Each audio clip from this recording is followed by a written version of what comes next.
for the next 35 or 40 minutes, I'm going to be talking to you about virus infections and the role that they might play in asthma exacerbations.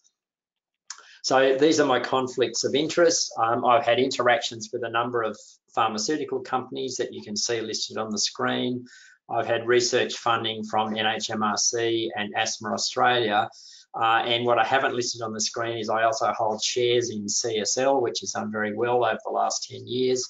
But I don't think that any of these previous interactions will alter what I've got to say in the course of the presentation today.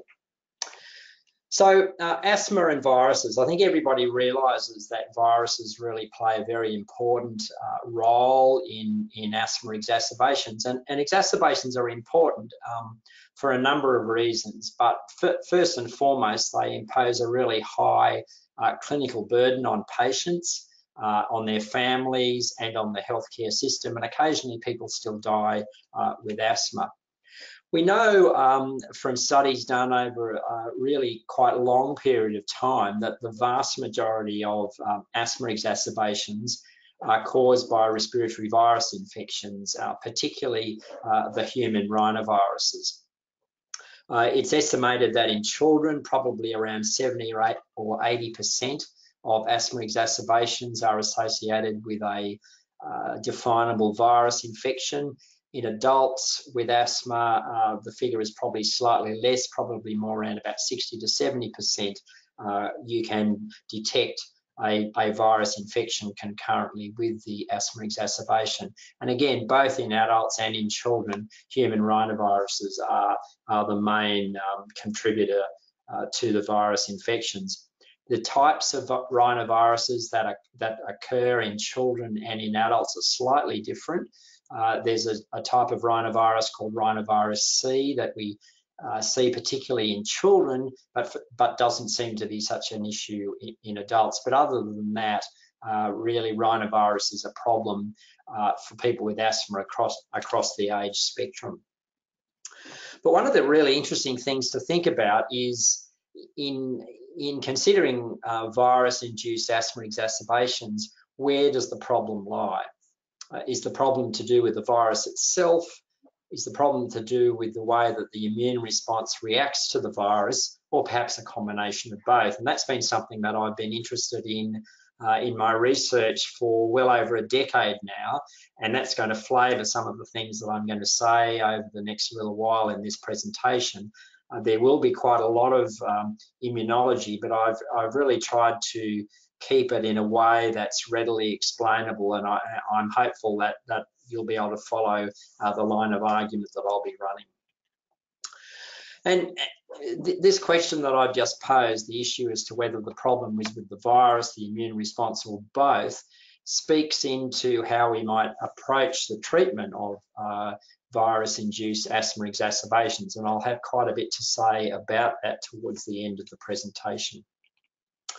So, as I said before, viruses are a big problem in asthma, and one of the best studies that gave us insight into what was really going on in relation to particularly rhinovirus infections was this study that was led by Sebastian Johnston well over 10 years ago now, back in the early 2000s, published in The Lancet.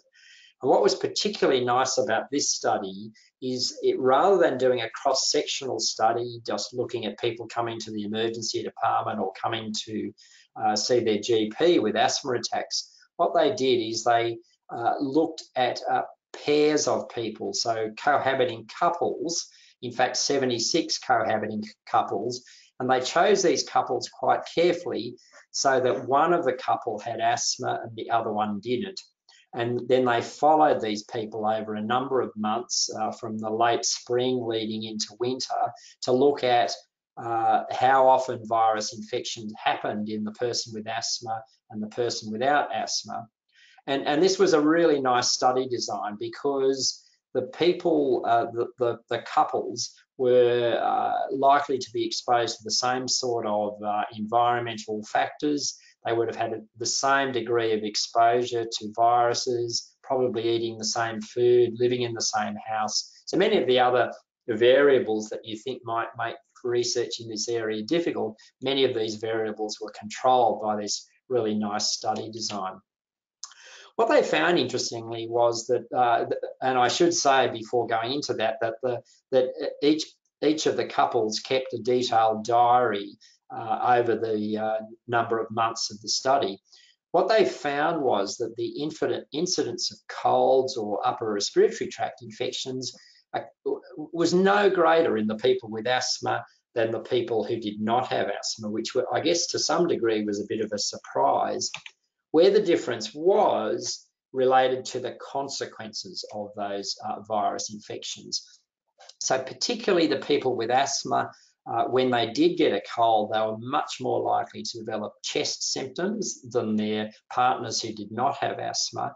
And the viruses seem to be cleared more slowly from the lower respiratory tract. So no difference in terms of the upper airway, but really quite marked differences in terms of chest symptoms and clearance of virus from the lower respiratory tract. So this said to us that there's an issue in terms of not that people with asthma get more infections, but when they do get an infection, the consequences are worse. So as I said before, viruses are common, and particularly rhinoviruses. And one of the interesting observations that's been made is that the types of viruses that cause asthma exacerbations are virtually all RNA viruses rather than DNA viruses. I've already spoken about the family of human rhinoviruses, A, B, and C, and they're by far the most common viruses detected in people having an asthma exacerbation. But we also see other common respiratory viruses, and I'm thinking particularly of RSV, or respiratory syncytial virus, influenza, and human metapneumovirus. The one exception to this is that bocavirus, which is a DNA virus, has been associated with asthma exacerbations, but it is relatively uncommon. So I think it's still a reasonable generalisation to say that the viruses that cause problems for people with asthma are all RNA viruses. And I think that's an interesting observation that we don't fully understand. We don't fully understand the significance of it, but it's quite interesting and may bear on the types of receptors that are important for detecting viral RNA. So why are people with asthma vulnerable to viruses and the consequences thereof? So one of the most obvious factors, and this is something that people have thought about for a long time, is that if you have someone whose airways are hyper-responsive and you superimpose low physiological reserve, so low lung function, you can see that a relatively innocuous virus infection could easily cause problems in that situation, as opposed to a healthy person who does not have airway hyperresponsiveness, has normal lung function. It's quite easy to see how that sort of person is much less likely to get into trouble from a respiratory virus infection. The next factor that's been considered is that could this susceptibility to infections and their consequences be due to some local abnormality of the airway, something that's perhaps intrinsic to the epithelial cells or the structure of the cells, the structure of the lungs themselves, something that's happened perhaps after an injury. And I use injury in a very wide sense, in the sense that if someone's had asthma for many, many years, there's likely to have been some long-term structural changes in the airway that have occurred as a consequence of all that inflammation that's carried on over a long period of time. And that could affect the barrier function of the airway. So viruses might be able to penetrate through the epithelium and get deeper down into the submucosal layer. And it could also be related to mucus, because as many of you will know, many patients with asthma will complain of excessive mucus production, and maybe that's got something to do as well with this susceptibility to virus-induced asthma exacerbations.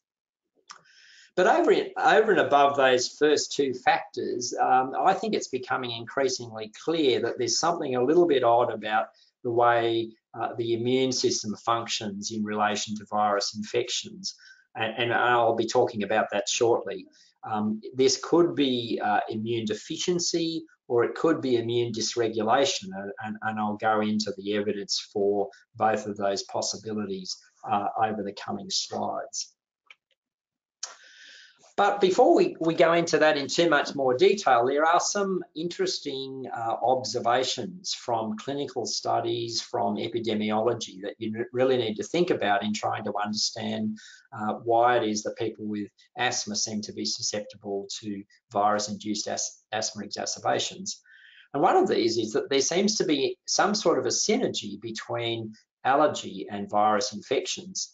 And we see this in terms of the beginnings of asthma. So if we look in studies of young children who've been born into a family where there are other people with asthma, and we look at what are the factors that predict which of those young children will develop asthma by the time they go to school, well, we know that the two things that really stand out are developing allergies at an early age and having recurrent virus infections. If you have just the allergy or just the virus infection, you do increase your risk of developing asthma as a school-age child, but the effect size is much, much greater when both of those things are happening together. And so any explanation or understanding of what's going on in asthma has to account for that interesting interesting observation.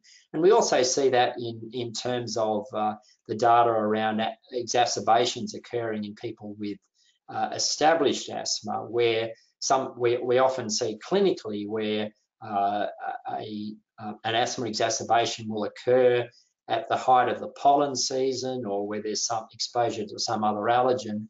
A superimposed virus infection comes along, and then the two of those together contribute to the virus-induced asthma exacerbation. The next interesting thing that we need to have a bit of a think about is, why is it that inhaled corticosteroids seem to be quite effective in preventing both viral and non-viral asthma exacerbations? Now, you can understand why inhaled steroids might prevent an exacerbation triggered by an allergen, in that they're very good at reducing airway inflammation. But why would an inhaled corticosteroid prevent a virus-induced asthma exacerbation? And that's something that I'll talk about a little bit later on. The third point is this issue of whether blocking allergic pathways and reducing allergic inflammation in someone who's got established asthma, is that a reasonable strategy to prevent virus exacerbations? And I'll be touching on that a little bit later on when we get to the treatment and prevention of virus-induced asthma exacerbations. And again, this comes back to this question that I posed before as to, is the problem immunodeficiency and too much virus, if you like, or is the problem more to do with the way that the body's immune system is reacting to the virus, and the problem is really too much inflammation? Because the first type of problem, too much virus, you might treat in one way, perhaps with antiviral medications, whereas if you think the problem is too much inflammation, you might go with an anti-inflammatory type of strategy. Okay, a little bit about the immune system, and I'll try and keep this relatively simple and not go into too much detail, but just to remind you all that host defense in the lung against invading infections of any sort, viruses, bacteria, or anything else, really is a team effort. And it's useful to think about a chessboard as a bit of an analogy. So we've got cells that are relatively limited in their function, but what they do very well. So cells that provide a barrier to the penetration of pathogens from the outside. And then we have other cells that of which there aren't quite so many, but these have specialized functions and can move around in quite interesting kind of ways, a little bit like some of the pieces on the chessboard. And so this combination of the cell, what we call the structural cells of the lung, and the immune cells that are able to migrate in and out is really important. If you don't have good barrier function, you're going to run into problems with infections. If you don't have a good function of your circulating immune cells, you're also going to run into problems with infections. So the first thing to say about immune function or dysfunction in asthma is just to remind you, because most of you will be aware already, that there's a body of data that says that interferon synthesis, is deficient in asthma. We know that often if we look at cells in vitro and expose those to a virus, if the cells have come from someone with asthma, these cells will often exhibit an impaired ability to make important antiviral cytokines such as interferon alpha, interferon beta, and interferon lambda. This is true for epithelial cells, also true for lung macrophages, and also true for some of the cells in the circulation, circulating leukocytes such as monocytes and plasmacytoid dendritic cells that I'll refer to a little bit later on. So this is some data from my own laboratory from several years ago now, work done by Antonia Pritchard.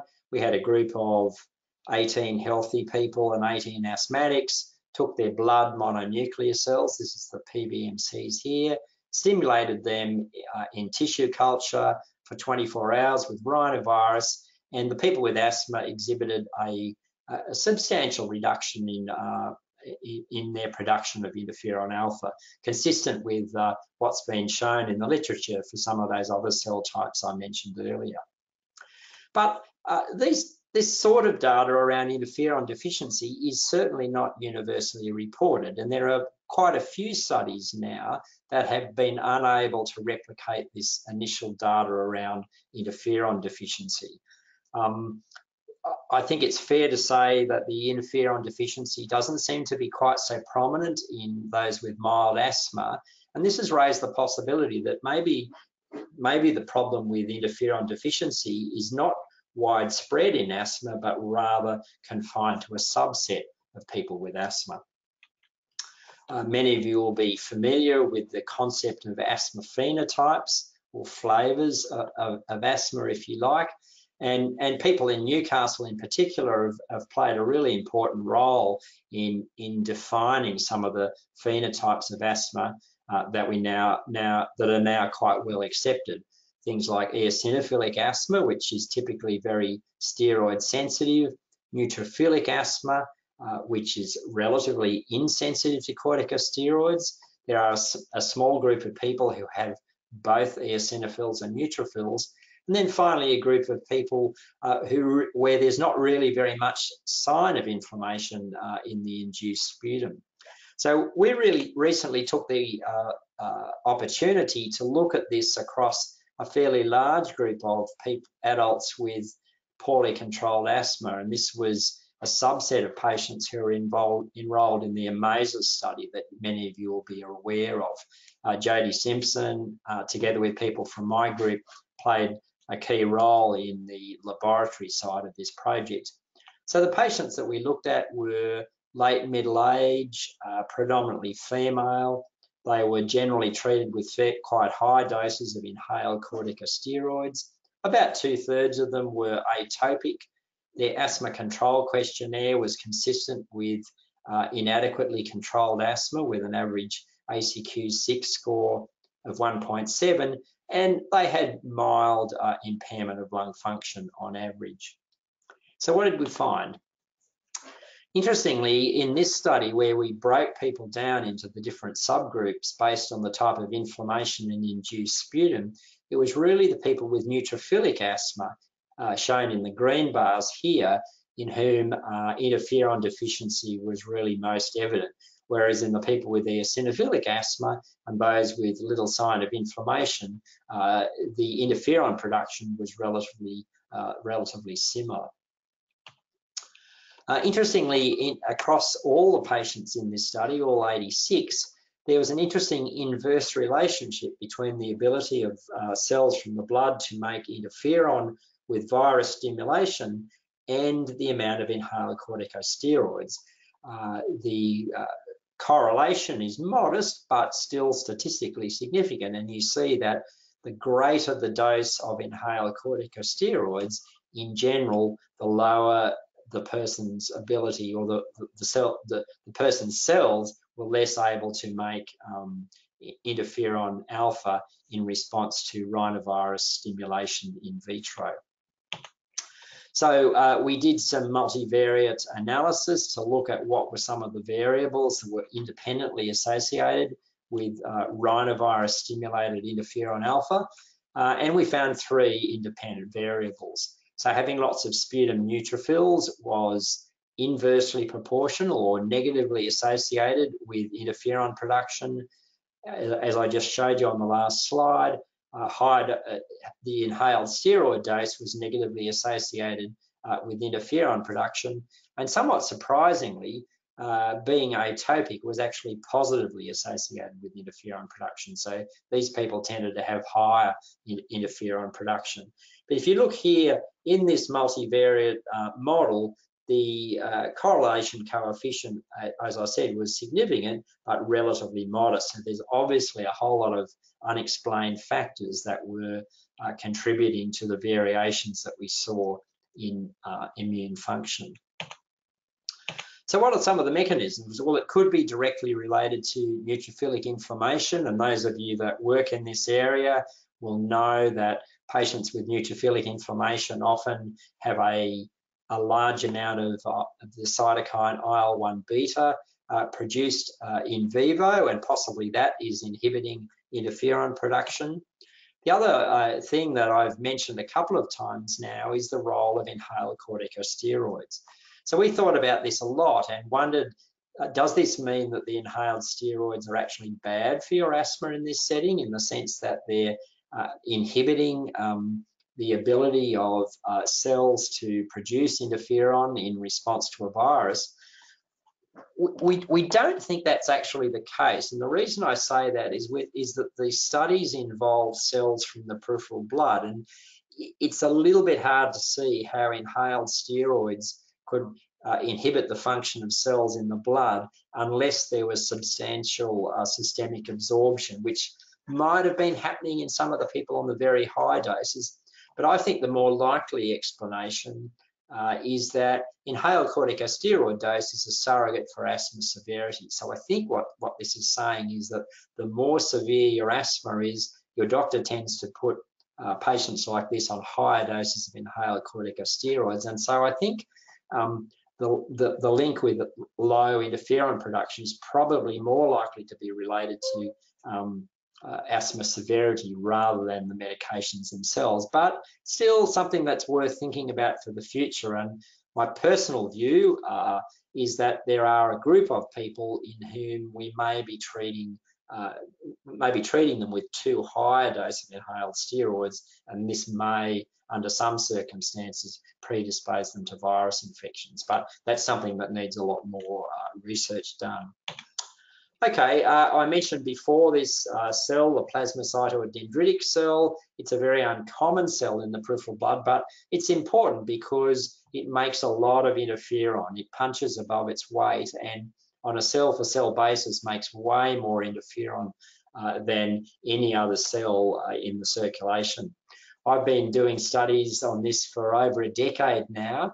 I showed in a study that we did over in Perth, a large cohort of children followed from birth up to the age of 6. In this study, we showed that if you had low numbers of blood plasmacytoid dendritic cells when you were either 6 or 12 months of age, this predicted the incidence and severity of lower respiratory tract infections over the ensuing years, and also predicted the development of asthma by the age of 6 years, suggesting that these cells might have something to do with the very beginnings of asthma.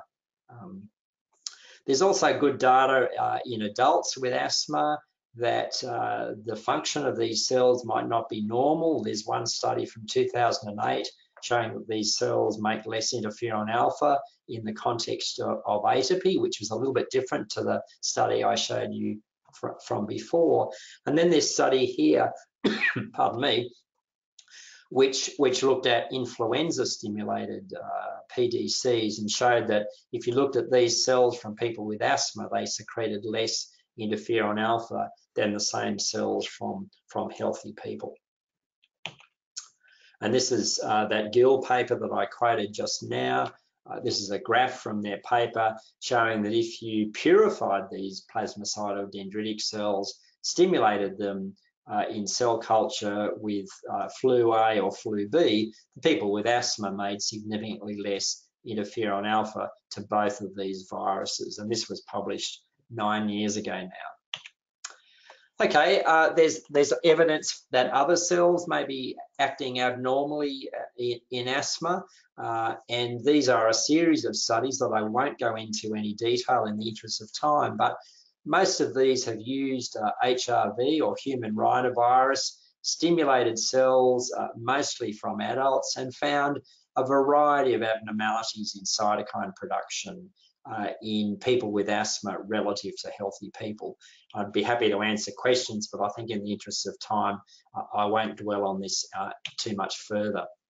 What I would like to mention, though, in relation to T cells is this paper from Sebastian Johnson's group in the UK, and this is, instead of using cells from the peripheral blood, this is actually looking into the lungs in people who've had an experimental rhinovirus infection. So they've been deliberately infected with rhinovirus, and then the investigators have done a bronchoscopy before the rhinovirus challenge and again after the rhinovirus challenge, and looked at a variety of aspects of immune function.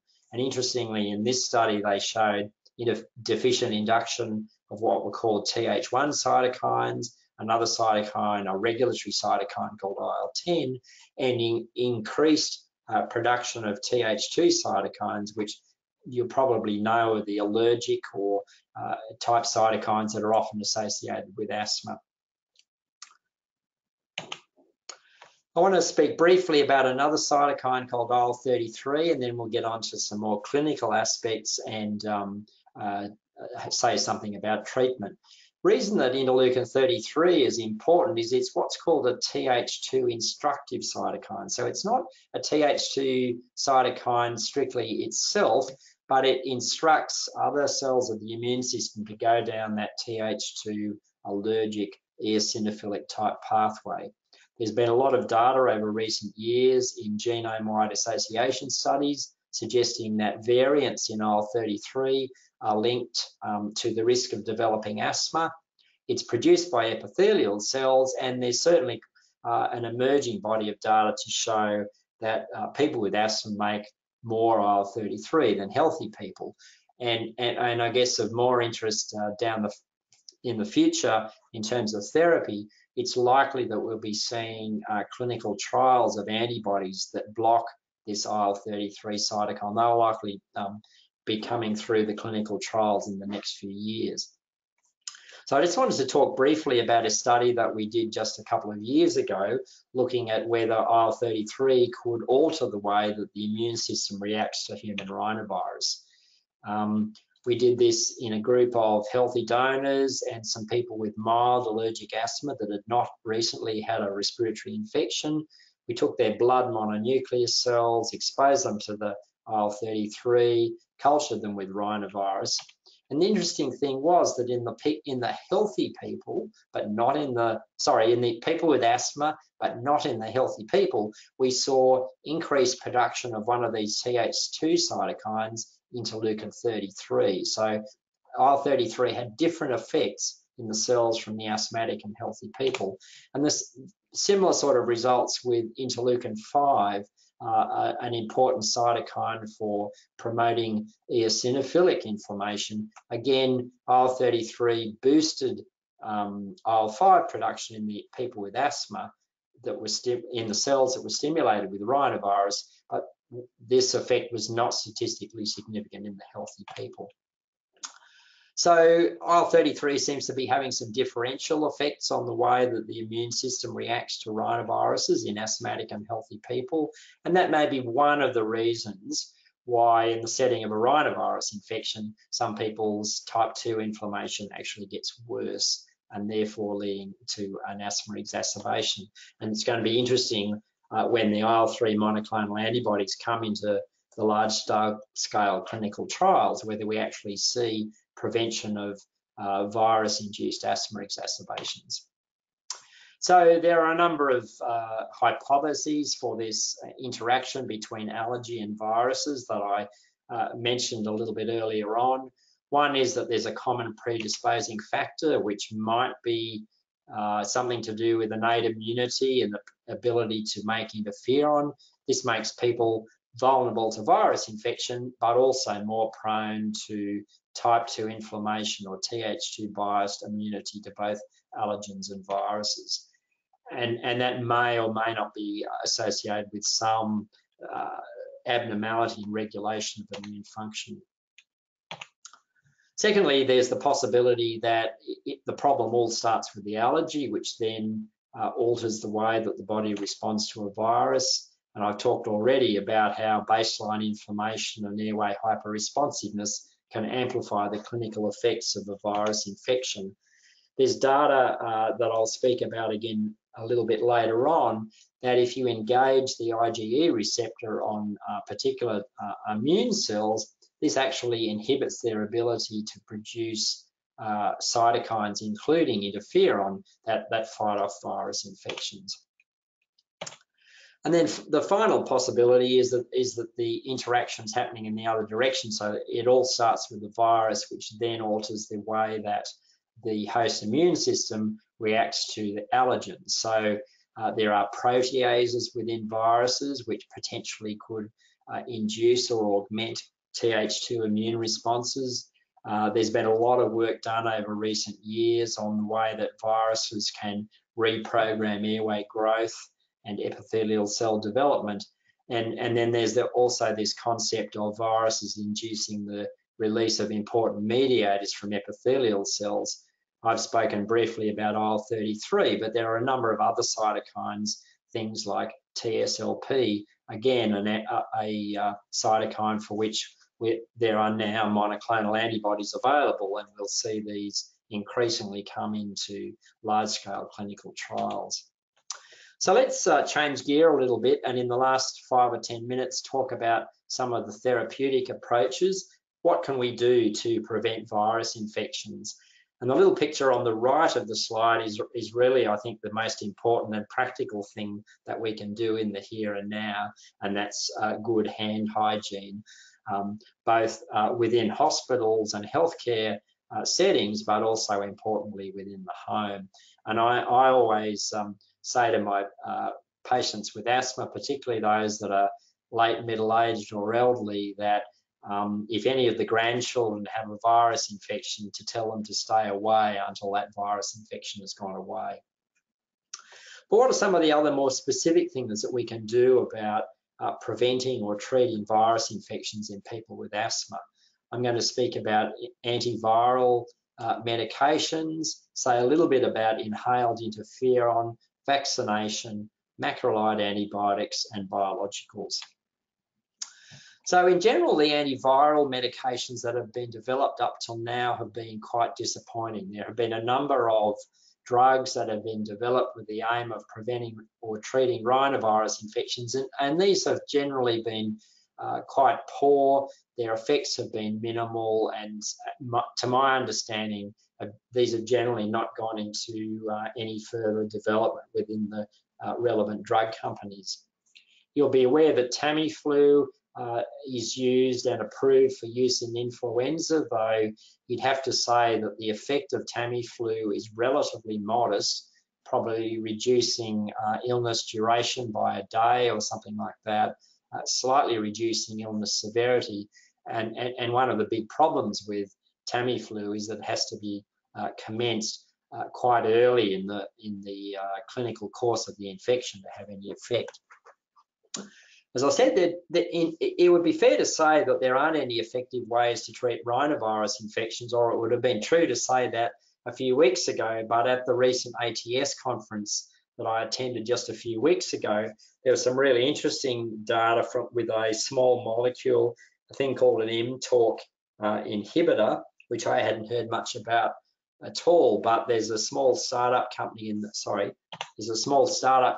States that presented some really nice data showing that they could prevent or reduce the incidence of proven rhinovirus infections in healthy elderly people. And they also had a small amount of data that looked very promising in terms of preventing rhinovirus infections in people with asthma. And we may well hear more about this drug in due course. Inhaled interferon has been tried, particularly because of those studies that I talked about earlier on that suggested people with asthma are less able to make various types of interferon in response to a virus infection. In this study that was conducted out of Southampton, they treated the people with the inhaled interferon within 24 hours of developing a cold. Unfortunately, they didn't meet their primary outcome measure, so there was no overall effect on asthma symptoms, though there was a suggestion that this inhaled interferon might be beneficial in those with more severe disease. And this is shown on this slide here, which I'll just take you through because it's a little bit busy.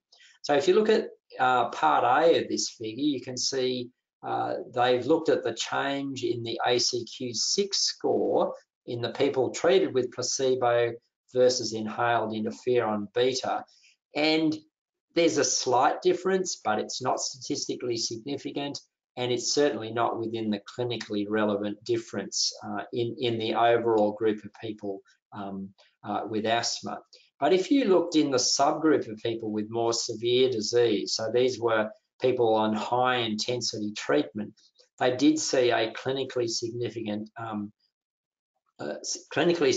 lower ACQ-6 score in the people who were treated with interferon beta within the first 24 hours of developing a cold. So that was promising.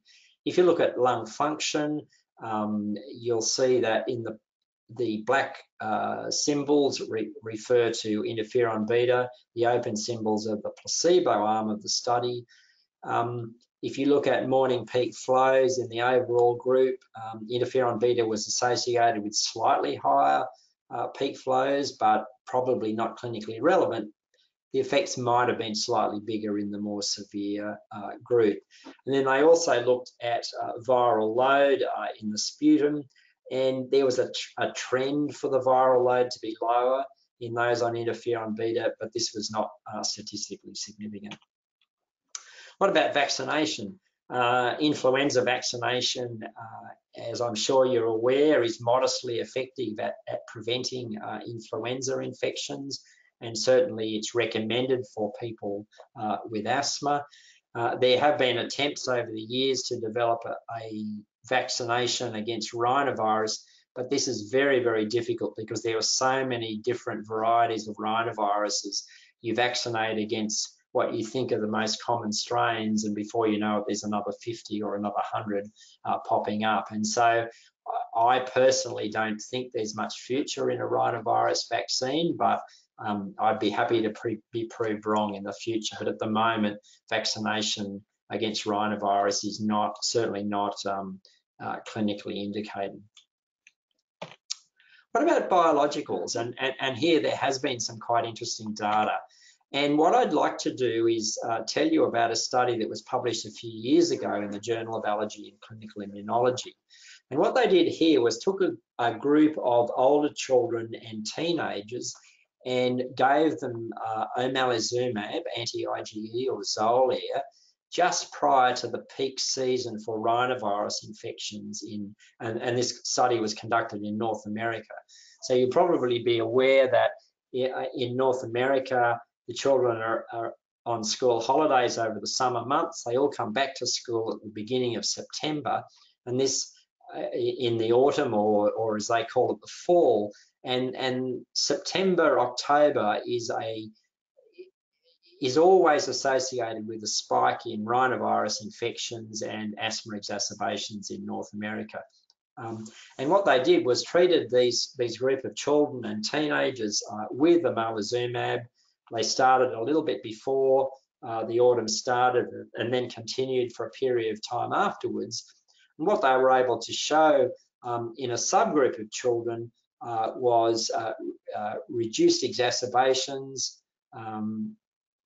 but this was largely confined to the group of children who had exacerbations during the run-in period. So they had a run-in period before they started on treatment. If you look at the group of children down the bottom whose asthma was quite stable during the run-in period, the omalizumab didn't seem to have any effect on the asthma exacerbation rate.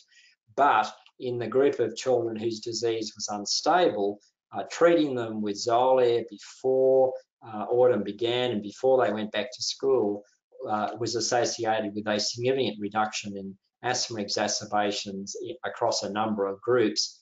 And interestingly, the comparator over in the green here was a boost to their normal inhaled steroid dose, and that was not effective in preventing exacerbations, but putting the children and teenagers on omalizumab was effective, at least in the group of children who had unstable disease during study run-in.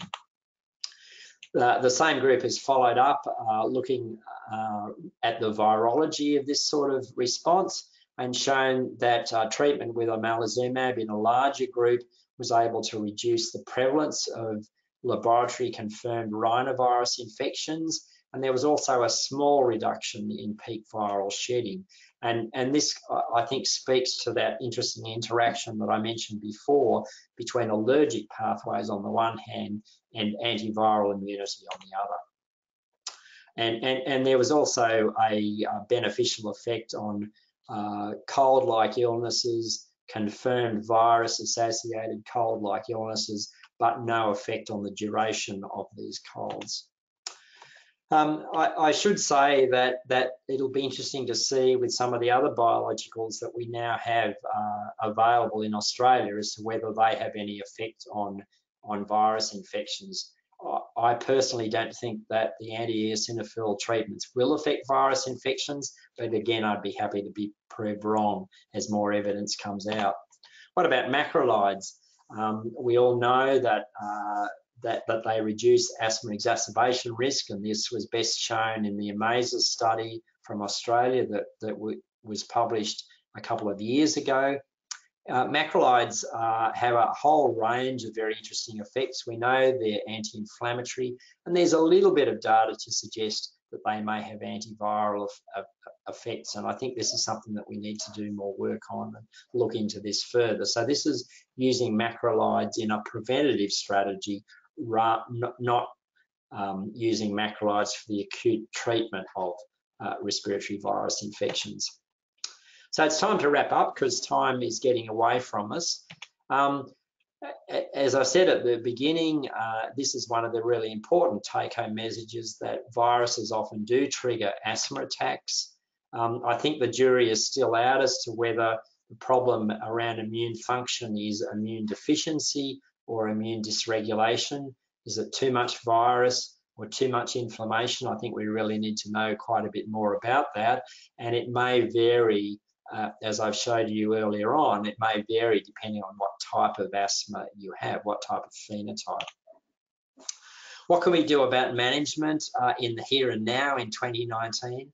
Look, I think the most important thing that can be done clinically to make our patients safe over the winter months is to make sure that they go into the peak season for virus infection with well-controlled asthma. Making sure that they are on appropriate doses of inhaled corticosteroids and long-acting bronchodilators, making sure that their inhaler technique has been checked, and doing what we can to encourage adherence to therapy.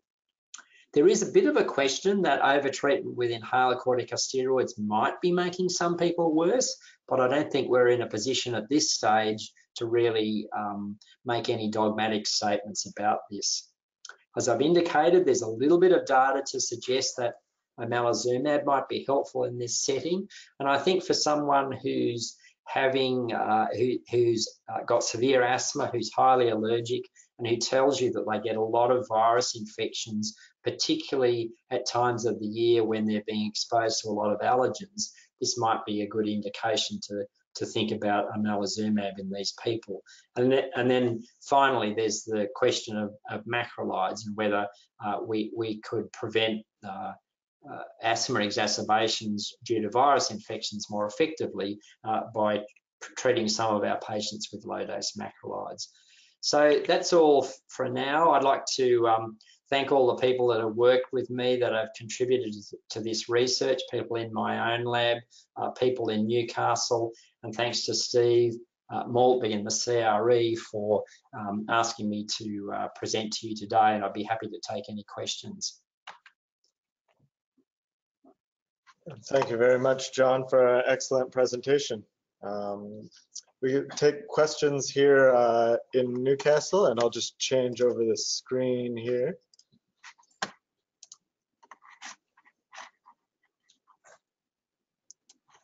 Do we have any questions from the audience? Peter. Thanks, John. Could you say something about whether eosinophils are good or bad in the context of a virus infection?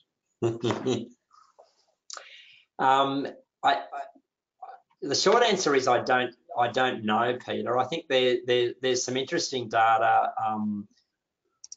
that the data is conflicted. So there's some data that suggests that eosinophils actually provide protection against virus infections. And you'll be aware that the data that Luke Hatchwell produced a few years ago showed this really interesting interaction between eosinophils and toll-like receptor 7 related immunity. So short answer is I don't know. I'm fudging because I don't think we really know the answer to that. I'm really interested to see what happens as we look further into people with anti-IL-5 therapies, what happens to the rate and the severity of virus infections, and whether they stay the same, whether they get better or whether they get worse. And I don't know whether you have any further comments to make, but the short answer is I don't know. We had a question from the online audience that relates to, so you've mentioned the impact of asthma as a diagnosis on virus exacerbations. The question specifically is related to, is there any data on differences in susceptibility based on ethnic background, which I guess could also be expanded into any other kind of observations on patient characteristics and susceptibility beyond the asthma label? Yeah, look, not that I'm aware of. I've got a PhD student who's in the process of writing up her thesis, who spent quite a lot of time looking for evidence of polymorphisms in TLR7 and TLR8 that might explain susceptibility to virus infections. She's got a little bit of data. There's a bit of a signal around TLR7. So if you have low TLR7 at baseline when your asthma is relatively stable, you're more likely to develop asthma, have a virus infection over a 12-month period. But I don't know how, I'm not confident that the data is particularly strong, and I think my feeling at the moment is that it's probably confined to a relatively small subgroup of people. So other than what I've said so far, I think it's still a little bit of a black hole as to why some people seem to be particularly susceptible to virus infections and other people seem to sail through life with hardly any virus infections. Nathan. Hi John, Nathan Bartlett here. I just wanted to ask you about the heterogeneity of viral asthma exacerbations and how easy it is to determine whether it's the virus making your asthma worse or you're just getting a worse viral induced disease because your asthma somehow increases your susceptibility to the virus. That's a great question, Nathan. And the problem is that the sort of observational studies of people getting natural virus infections, it's generally really difficult to do longitudinal studies in that situation. So you get a snapshot on one time usually, and generally you don't have a clear idea of when they first get the virus infection. So people are being assessed at different times in the natural history of the infection. As I'm sure you're aware, Seb Johnson in London has used this viral challenge model and got some really interesting data from that. And I think that takes us forward to some degree in terms of understanding the kinetics of the response, but disentangling, you know, is it the chicken or the egg? Is it the asthma causing the virus infection or the virus infection making the asthma worse? I think that's really tricky.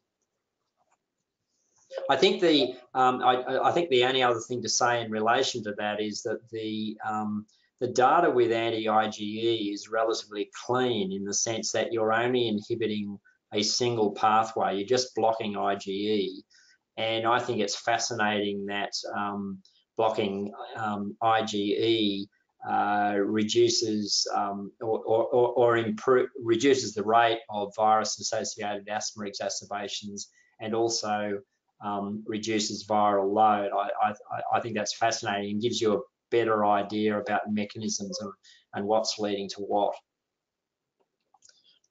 Guy Marks online has written in a question asking if you have any thoughts on clinical trial designs that could assess the effect of the negative effect potentially of high dose inhaled steroids on the adverse outcomes as you kind of alluded to. So, Guy, I think that's a really important question. It's something I've thought about a lot, and I think these are important sort of studies to do, but you need to do them in a safe way that doesn't expose patients to unnecessary risks. I think my approach would be to look at a group of people who are with high intensity treatment, people with asthma who are being treated with large doses of inhaled corticosteroids, particularly where we know that the airway inflammation is well suppressed, you know, showing for example that their lung function is reasonably acceptable and their FeNO levels are low. That sort of group, I would think there'd be room for a study in which you gradually withdrew inhaled corticosteroids and followed people up over time to see what happened on the one hand to asthma control and on the other hand what happened to the rate of virus infections. Because as I said in the talk, I suspect there are some people overtreated, but to try and sort that out is a bit of a challenging one to do in a safe way without exposing the patients to risk. Peter Wark had a question. John, great talk. I must say I've got a different concept about the ice cream colours and the types of asthma phenotypes, but we could take that offline. My question was about the AMAZES data and the PBMC response, and probably you might not have this, but did you have any concept about numbers of PDCs across the groups? Was that different? They seem to be relevant kind of response in terms of the type 1 interferons. Could this be a function of just numbers in the circulation, or was there a functional problem, do you think, with the cells? No, that's a great question, Peter. I think for a whole lot of practical logistical reasons, we weren't able to do flow cytometry on all of the 86 people. But you know, it's completely possible that the reduction in interferon production in the people with neutrophilic asthma could either have been the fact that there were less PDCs in the blood would be one possibility, or the other possibility is that it wasn't a numbers thing, it was a function thing. I should say at this point that Peter was going to share this presentation with me, but he's ended up giving 2% of the talk rather than 50% of the talk. I was incognito, the emails went round camping in the Barringtons, so He pleased being away as his defense. there's two questions online that both relate to is there any data or information on the role of herbal or alternative medicines, particularly those that are kind of billed as immune supportive or immune defense for virus infections? Short answer is no, I'm not aware of any. One of the challenges in this area is that a lot of alternative medicine practitioners will say that their product boosts immune function, but when you press them as to, well, what do you actually mean by boost immune function, there's generally no mechanisms, there's no data on cells or cytokines or anything like that. And I think it speaks to the fact that outside the medical and scientific community, immune function is kind of a surrogate for your general level of robustness.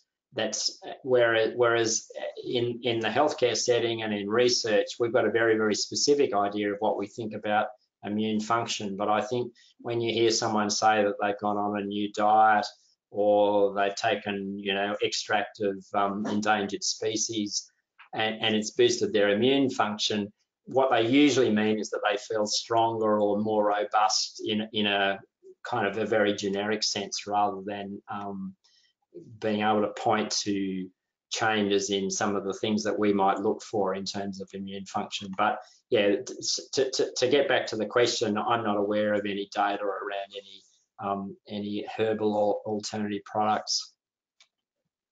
Yeah, thank you. Maybe one final question. Good. Yeah.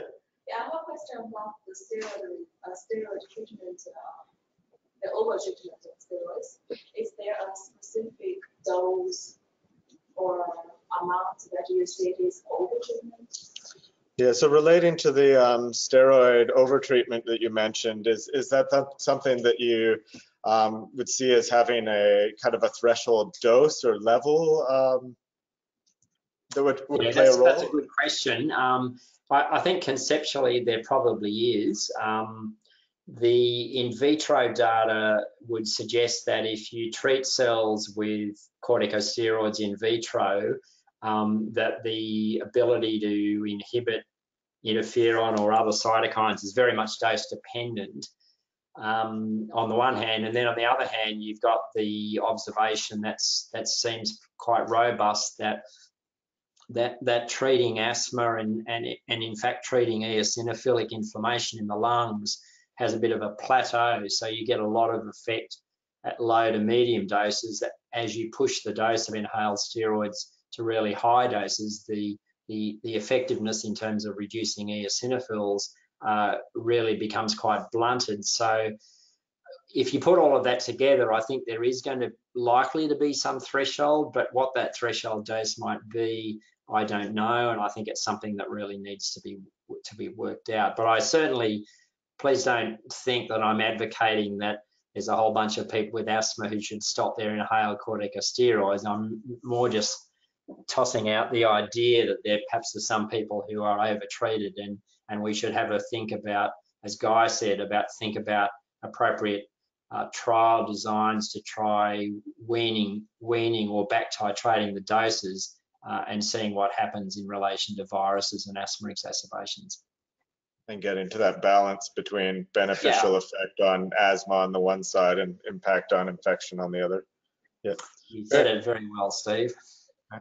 Well, thank you very much, John. I'd like to ask the audience to join me in thank you, John, for an excellent presentation, and I think we'll wrap the question period there. Thank you.